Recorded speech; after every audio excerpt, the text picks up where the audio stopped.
menina tinha para viver reclamando, sabe qual era? É que essa menina aqui, irmãos, ela vivia longe da sua família. Ela foi levada de Israel para a Síria. Com que idade? Não sei. Talvez com uns 10, talvez com uns 9 anos. Ela vivia longe do pai, ela vivia longe da mãe. Imagine só, quando chegava a data de aniversário daquela menina, ela não tinha o pai, ela não tinha a mãe para dar-lhe um abraço e dizer: filha, parabéns pelo seu aniversário. Ela vivia longe de seus irmãos, vivia longe dos seus tios, porque afinal de contas ela estava fora do seu país.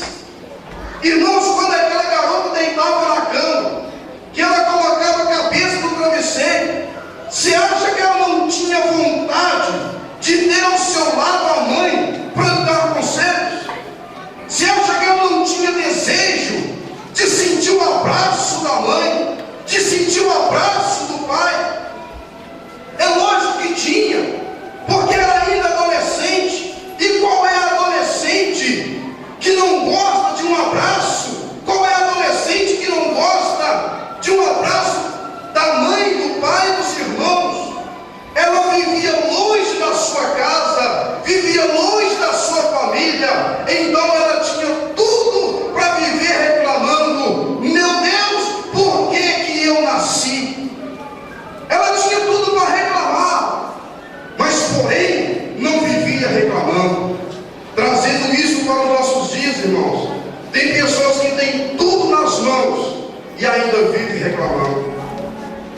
Tem pessoas que têm tudo nas mãos, o guarda-roupa está cheio de roupa, tem uns 20 pares de sapato, tem comida à vontade na geladeira, tem emprego bom, tem um pai ótimo, tem uma mãe ótima, e ainda vive reclamando da vida, e ainda vive murmurando. Irmãos, Deus te dá tudo para você dar graças a Ele e não reclamar no ouvido de Deus. Por isso, não seja uma pessoa que vive reclamando. Tem pessoas, irmãos, que reclamam do sol, da chuva, do frio, reclama-se do calor, da comida, do governo, do vizinho, da igreja, do trabalho, do pastor, do líder. Tem pessoas que reclamam de tudo. Nada está bom para ele, nada satisfaz o seu ego. Essa menina aqui tinha tudo para viver reclamando, mas porém não reclamava da situação em que ela estava vivendo. Será que você não é uma pessoa que reclama à toa? Você conhece aquele ditado que diz que tem pessoas que reclamam com a barriga cheia? Tem pessoas assim, está com a barriga cheia e ainda está reclamando. Meu irmão, tem pessoas que está calor, ele pede chuva, reclama do calor, Deus manda chuva e de repente ele está reclamando do barro que a chuva fez. Não é assim? Nada alegra o coração daquela pessoa. Meu irmão, se você é uma pessoa que vive murmurando, reclamando, eu tenho uma palavra de Deus para você nessa noite. Um dos pecados que Deus mais repreendeu na Bíblia é o pecado da murmuração, é o pecado da reclamação. Israel saiu com cerca de 3 milhões de pessoas do Egito. Aproximadamente 2 entraram na terra prometida. O resto morreu no deserto. Por quê? Porque vivia reclamando no ouvido de Deus. Deus mandava maná do céu e o povo reclamava: estou enjoado de maná, eu quero comer outra coisa. Tudo era motivo do povo estar reclamando no ouvido de Deus. Quando olhando para a vida desta jovem aqui, eu vejo que ela tinha vários motivos, mas porém não vivia reclamando. O segundo exemplo que esta jovem nos traz é que essa jovem aqui, irmãos, ela pensou no bem-estar do inimigo. Ela quis o bem do seu inimigo. Naamã era sírio. Esta jovem era israelita. Quem conhece a história bíblica sabe que o povo de Israel e os sírios viviam sempre em guerras, viviam brigando, viviam guerreando. Israel e a Síria eram inimigos. Naamã era sírio e ela israelita, mas mesmo assim ela quis o bem-estar do seu inimigo. Esta jovem aqui tinha tudo para dizer assim para Naamã: morre depressa, maldito. Tomara que essa lepra te consome o mais rápido possível, porque afinal de contas, se ela era escrava, era graças a Naamã, porque foi ele que entrou em Israel com o exército sírio e pegou aquela jovem e levou escrava. Se ela vivia longe do pai, se ela vivia longe da mãe, a culpa era de Naamã, porque foi ele que tomou aquela jovem de Israel e levou para ser escrava dele. Então ela tinha tudo para dizer: morre, tomara que essa lepra te mata. Está vendo? Você está apodrecendo, você está morrendo, tomara que você morra. Ela tinha tudo para dizer isso, mas porém ela quis o bem-estar do seu inimigo. Quero te dizer uma coisa: como que você reage àquelas pessoas que te perseguem? Como que você tem reagido àquelas pessoas que falam mal de você? Porque, irmãos, tem um linguajar no meio do povo de Deus que é um linguajar um pouco estranho. É aquele linguajar seguinte, que se alguém mexer comigo, se alguém está me caluniando, se alguém está me maltratando, se alguém está me perseguindo, aí tem muitos crentes que dizem assim: você vai ver, eu vou consagrar minha vida e vou te entregar nas mãos de Deus, e você vai ver o que Deus vai fazer. Já viu crente assim? Não mexe comigo não, porque senão você está perdido.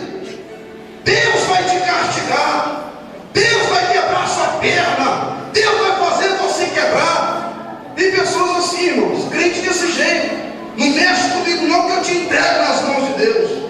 Para mim isso tem uma palavra, isso tem um nome, chamado macumba santa. Imagine se Jesus fosse fazer isso com aqueles que o crucificaram. Jesus pregado na cruz. Imagina se Jesus olha para baixo e diz assim: Pai, eu entrego todo mundo nas tuas mãos, porque eles estão me matando. Eu sou inocente, eu não fiz nada e estão me perseguindo. Jesus não fez isso. Muito pelo contrário, Jesus disse assim: Pai, perdoa-lhes, porque eles não sabem o que estão fazendo. E tem crente que não, irmão, tem crente que não vê esse lado. Como que você trata os seus perseguidores?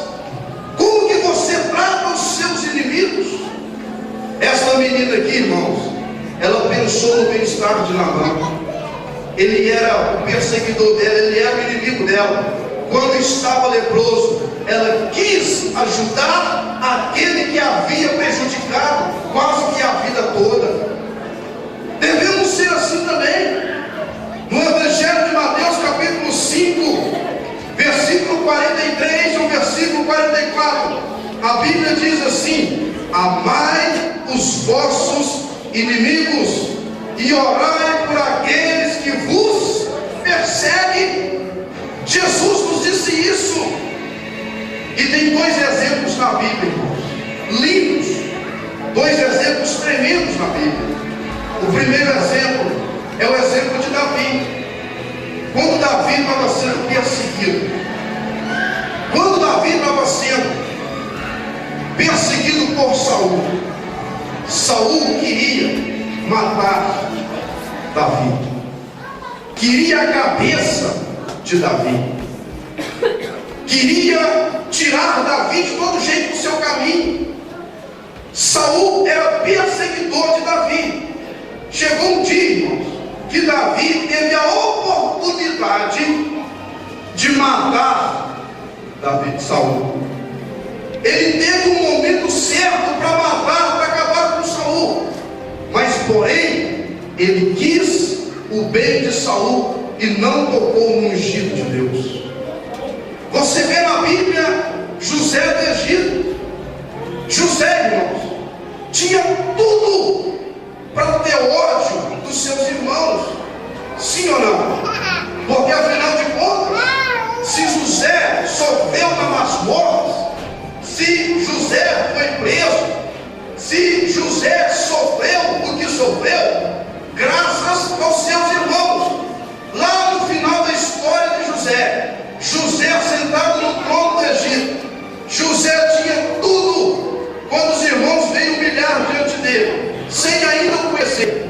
José tinha tudo para dizer o seguinte: eu sou aquele que vocês julgaram na cisterna, eu sou aquele que ficou 2 anos preso, eu fui humilhado, eu lavei chão, eu fiz tudo isso por causa de vocês. Agora eu vou mandar vocês para a prisão, agora eu vou pagar com a mesma moeda. Ele tinha tudo para fazer isso, mas porém, irmãos, ele desce do trono, ele abraça um por um dos seus irmãos, ele beija um por um dos seus irmãos, ou seja, ele quis o bem dos seus irmãos. Você tem coragem, irmão, de fazer isso? Pessoas que te dão prejuízo, pessoas que só querem o seu mal, pessoas que só querem te ver no pó. Você tem coragem de amar essas pessoas ainda? De olhar para essas pessoas, ao invés de olhar com um olhar de maldição, olhar com um olhar de amor. É assim que deve ser, irmãos. Uma vez a missionária da Jocum estava pregando, e essa missionária estava pregando para 4 jovens, e ela falava sobre o amor de Deus para esses jovens. Ela anunciava o amor de Deus. Esses jovens, irmãos, endemoniados, eles pegaram essa missionária, levaram para um lugar, e todos 4, eles estruparam essa missionária, abusaram sexualmente dela,